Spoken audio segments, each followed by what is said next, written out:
आज हेउची अंतर्जातीय योग दिवस। यह अवसर में विभिन्न स्थान में योग दिवस पालन करा जायछि।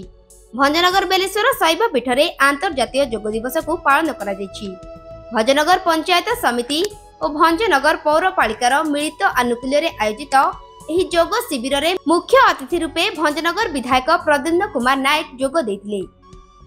भारतर कोण अनुकोण ठारू आरंभ करी विश्वर जेते बड़ बड़ राष्ट्र अच्छी समस्त पालन कर अवसर में भंजनगर ठारे माननीय उपजिलापाल नेतृत्व में आम भी बहुत योग प्रेमी हजार हजार समर्थक आज ये एकत्रित होइछु।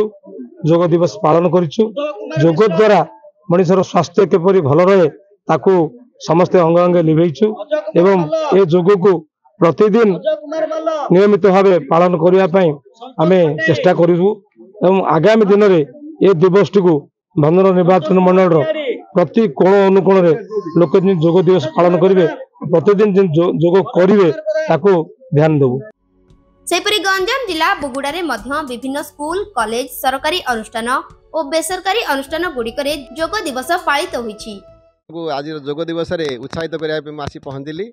भारतर प्रधानमंत्री नरेंद्र मोदी ऊपर बेसी गुरुत्व आरोप करछंती। मोर कॉलेजर अध्यक्ष और अध्यापिका तथा छात्र मान निवेदन करुच्ची से माने आउरी भल भाव करंतु एवं से क्लास रूम रे मध्य से मानकु परामर्श दियंतु जे से माने विशेष समय मोबाइल उपरे समय नष्ट न करी से माने योगाभ्यास एक्सरसाइज कले से मानकर मानसिक शारीरिक सुस्थ हेबे और समाज ऊपर माने भल प्रभाव पकेबे। अन्यपटे आनंदपुर बीएन हाईस्कूल पड़िया परिसर रे बीजेपी कृषक मोर्चा पक्षरु अंतर्जातीय योग दिवस को पालन करा जायछि। एही कार्यक्रम रे योगर एकता शक्ति एवं शारीरिक और मानसिक सुस्थता को प्रोत्साहित करबा पई एहा दैनिक जीवन रे निश्चित दरकार बोली राज्य कृषक मोर्चार सभापति महेश्वर साहू मत प्रकाश करिसेंती। आज विश्व योग दिवस अवसर में बीजेपी कृषक मोर्चा केन्दुझर जिला शाखा तरफ आनंदपुर बीएन हाईस्कूल पड़िया आमर अनुष्ठित होता।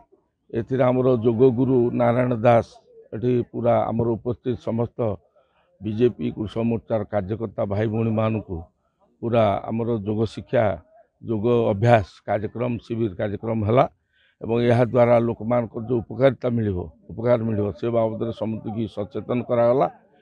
ये लोकप्रिय यशस्वी प्रधानमंत्री नरेंद्र भाई मोदी जो कहते केवल जहाँ को रोग हेले औषध द्वारा भल हुए सेटा नुहे आमे योग प्राणायाम द्वारा आमे सबू रोगरू मुक्ति पाई पूरा आमे युवक रही परिबा।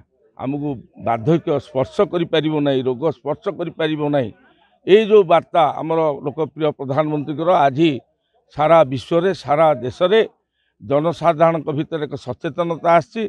आज भोरु लोक माने निद्रा त्याग करिकी स्वतःप्रभुत भाव में आज लोक माने शताधिक लोक माने आसिकी आमर ये योग शिविर में भाग नहीं अवसर में मुझे समस्त को धन्यवाद दूँ। ब्यूरो रिपोर्ट रियो न्यूज।